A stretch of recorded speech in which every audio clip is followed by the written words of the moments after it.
নমস্কার, আমি সঙ্গমিত্রা। আমার এই সহজ রান্না চ্যানেলে আপনাদের সবাইকে স্বাগত। আজ আমি রান্না করছি একদম নতুন স্বাদে ডিমের একটা রেসিপি। আপনারা যখন একঘেয়ে ডিম খেয়ে বোর হয়ে যাবেন তখন এভাবে একদম নতুন স্বাদে বানিয়ে নিতে পারেন এই ডিম মৌরি। খেতে কিন্তু দারুণ লাগে।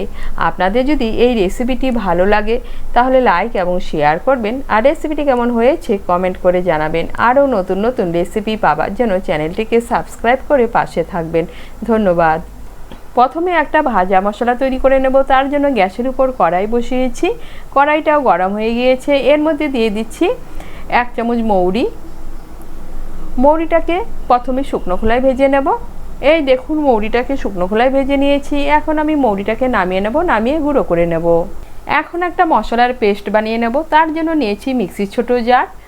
এর মধ্যে নিয়ে নিচ্ছি 4টে শুকনো লঙ্কা। ঝালটা আপনারা আপনাদের স্বাদ মতো নেবেন। এখানে আমি শুকনো লঙ্কা ব্যবহার করছি, আপনারা কাঁচা লঙ্কাও ব্যবহার করতে পারেন। নিয়ে নিচ্ছি ছোট 2 টুকরো আদা, নিয়ে নিচ্ছি 4 কোয়া রসুন, নিয়ে নিচ্ছি একটা মাঝারি সাইজের পেঁয়াজের হাফ পেঁয়াজ কুচি, আর নিয়ে নিচ্ছি 1 টেবিল স্পুন টক দই। এগুলোকে দিয়ে একটা মিহি পেস্ট বানিয়ে নেব। এখন আমি রান্নাটা শুরু করব। রান্নাটা শুরু করার জন্য গ্যাসের উপর আবার কড়াই বসিয়েছি। কড়াইতে দিয়ে দিচ্ছি সর্ষের তেল।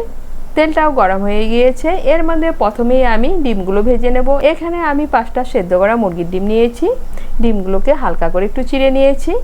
এর মধ্যে দিয়ে দিচ্ছি সামান্য একটু নুন আর সামান্য একটু হলুদ গুঁড়ো। নুন আর হলুদ গুঁড়ো দিয়ে ডিমগুলোকে লাল করে ভেজে নেব। ডিম ভাজার পর কড়াইতে যে তেল আছে এই তেলেই রান্নাটা করছি। এর মধ্যে দিয়ে দিচ্ছি ফোড়ন। ফোড়নের জন্য নিয়েছি একটা তেজপাতা, একটা শুকনো লঙ্কা, আর দিয়ে দিচ্ছি হাফ টিস্পুন গোটা জিরে। ফোড়নটা দিয়ে একটু নাড়াচাড়া করে নিয়ে এর মধ্যে দিয়ে দিচ্ছি মাঝারি সাইজের পেঁয়াজের হাফ পেঁয়াজ আমি বেটে নিয়েছি, আর হাফ পেঁয়াজ কুচি এর মধ্যে দিয়ে দিচ্ছি। পেঁয়াজ কুচিটাকে মিশিয়ে নিয়ে লাল করে ভেজে নেব। পেঁয়াজ কুচিটাকে মিশিয়ে নিয়ে লাল করে ভেজে নিয়েছি। এখন এর মধ্যে দিয়ে দিচ্ছি আমি যে মশলার পেস্টটা বানিয়ে নিয়েছি সেই মশলার পেস্ট। দিয়ে দিচ্ছি মিক্সির জারটা ধুয়ে সামান্য একটু জল। জলটাকে ভালো করে মিশিয়ে নেব।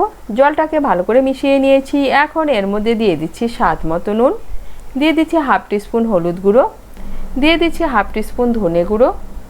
মিশিয়ে নিয়ে মশলাটাকে ভালো করে কষিয়ে নেব। মশলাটাকে ভালো করে কষিয়ে নিয়েছি, আর এই দেখুন মশলা থেকে তেল ছেড়ে দিয়েছে। এখন এর মধ্যে দিয়ে দিচ্ছি ভেজে রাখা ডিমগুলো। ডিমগুলোকে মশলার সঙ্গে মিশিয়ে নেব। মিশিয়ে নিয়ে ভালো করে কষিয়ে নেব। এই দেখুন ডিমের সঙ্গে মশলাটাকে ভালো করে কষিয়ে নিয়েছি। এখন এর মধ্যে দিয়ে দিচ্ছি জল। এখানে আমি গরম জল ব্যবহার করছি। এর মধ্যে দিয়ে দিচ্ছি 1 কাপ আর হাফ কাপ গরম জল। আপনারা যেরকম ঝোল খাবেন সেই অনুযায়ী জল ব্যবহার করবেন। জলটাকে ভালো করে মিশিয়ে নিয়ে ঝোলটাকে 2-3 মিনিট ভালো করে ফুটিয়ে নেব।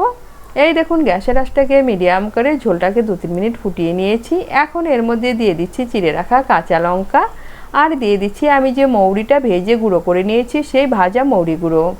ভালো করে মিশিয়ে নেব। মিশিয়ে নিয়ে আরও 1-2 মিনিট রান্না করে নেব। এই দেখুন আরও 2 মিনিটের মতো রান্না করে নিয়েছি। আর এই দেখুন ঝোলটা দেখতে কতটা লোভনীয় হয়েছে, আর খেতেও কিন্তু দারুণ হয়েছিল। আপনারা এভাবে মৌরি গুঁড়ো দিয়ে ডিমের ঝোল বানিয়ে খেয়ে দেখবেন, খেতে কিন্তু দারুণ লাগে। আর তৈরি হয়ে গেল ডিম মৌরি।